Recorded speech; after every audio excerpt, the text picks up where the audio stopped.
Welcome to SBRtv. I'm Peter Loshak. We are continuing our Super Bowl 46 coverage here on SBRtv. It's Friday right now, the Friday of the Super Bowl. It's 2 days away, and right now I'm very happy to welcome to SBRtv Dr. Bob of drbobsports.com. Very well-regarded, very famous professional handicapper. Bob, thanks for being here. Hey, thanks, Peter. Thanks for having me on. All right, now I've got this Super Bowl preview that you wrote. This is on your website, right? It's available on my website, yeah. Yes, it's great. It's one of the best Super Bowl betting analysis and previews that I've ever read. It's 6 pages. I strongly encourage everyone to go read it. That's at drbobsports.com. And we're just going to talk a little bit about some of what you wrote in here. The first thing that I want to ask you about, though, is that both the Patriots and the Giants aren't very accurate in terms of playing to their statistical projections, right? Yeah, actually, just based on team statistics each year, you can run some equations to try to figure out how statistics correlate to point differentials.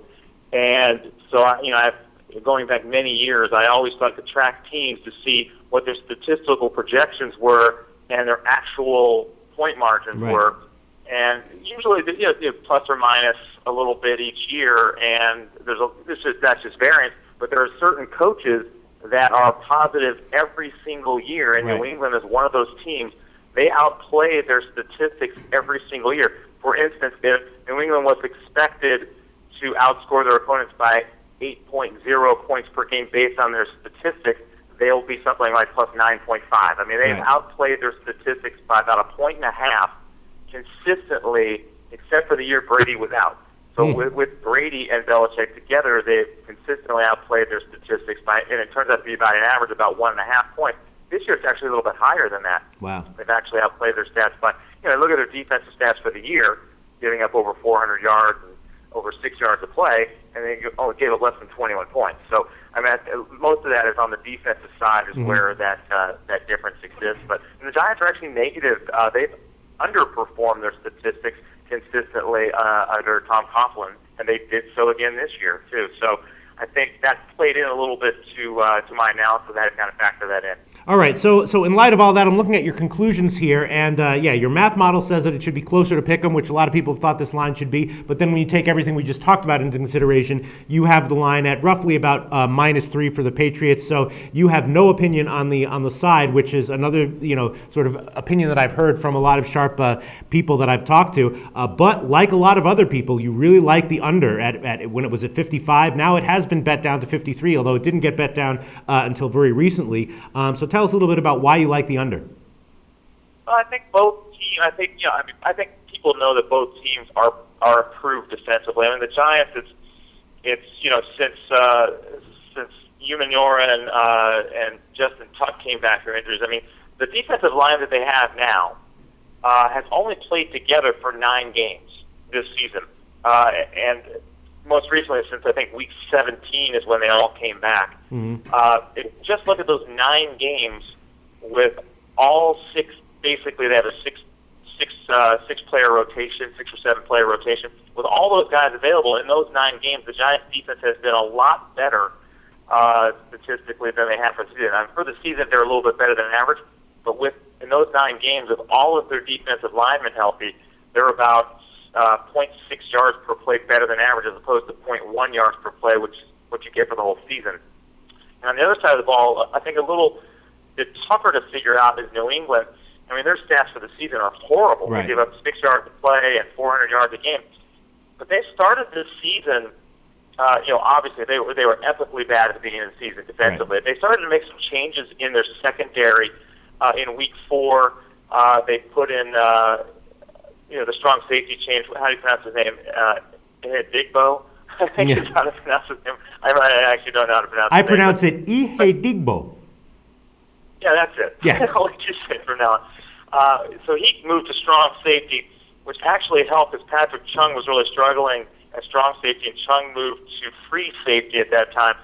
And the biggest change, and then Kyle Arrington became the other corner out on the other side of McCourty. So those 4 guys started in week 5 together. So week 5, 6, 7, week 5 through 9, they were all together.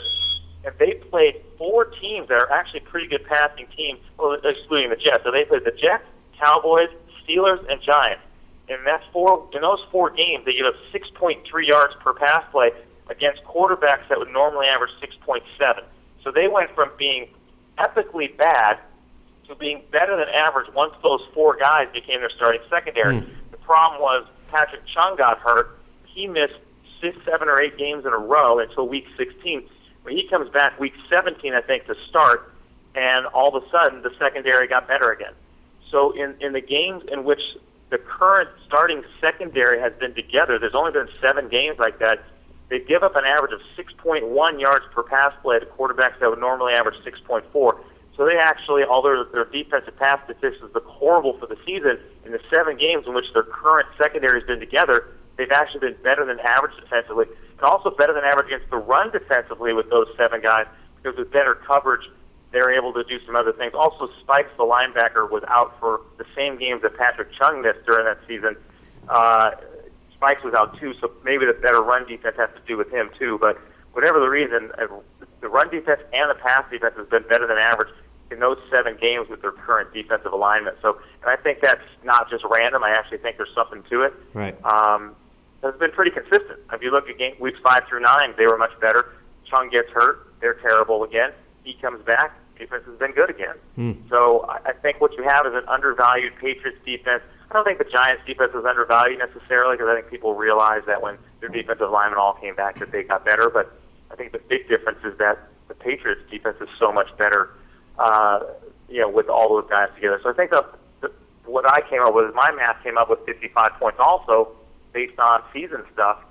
But when you make the adjustments for the current defense for each team, the under just looks like a pretty good value. The one thing I've heard that has me a little bit worried is that there's been some talk about the Patriots maybe going no huddle. And that makes sense, actually, against the Giants. Want to slow down that pass rush so they don't get the substitutions in. So if the Patriots go no huddle, that could put a little wrinkle in his face. But, I mean, that's just a rumor at this point. But I still think the under's where the value is. Right. And also, as we just mentioned, how the Pats tend to outperform their statistics while the Giants tend to underperform their statistics, also supporting the under. I also see here that both the Giants and the Pats tend to play lower scoring games than the stats project, according to you, right? Oh, they definitely do. Yeah, both teams played lower scoring games, and the reason for that was, like I mentioned, I mean, despite the Patriots being horrible defensively overall for the season, they only gave up, they had less than 21 points a game. So they're actually better than average in scoring defense, despite being, among the worst teams in the league in yardage defense. So they've and that's where they've always outperformed their statistics as defensive. I just think down in the red zone, Belichick is really clever. I think the Patriots have trouble in space. Right. But in smaller spaces towards the red zone, the flaws in their defense get covered up by good scheming and by good play calling, and that's always been the case with them. So year after year, they tend to give up less points than their statistics would normally predict, and that's certainly been the case this year. And with the Giants, they've actually been their offense has scored less points than their statistics would normally suggest. So. That's probably why each team has had lower scoring games than their statistics would project for those reasons. So another reason to maybe look for the under.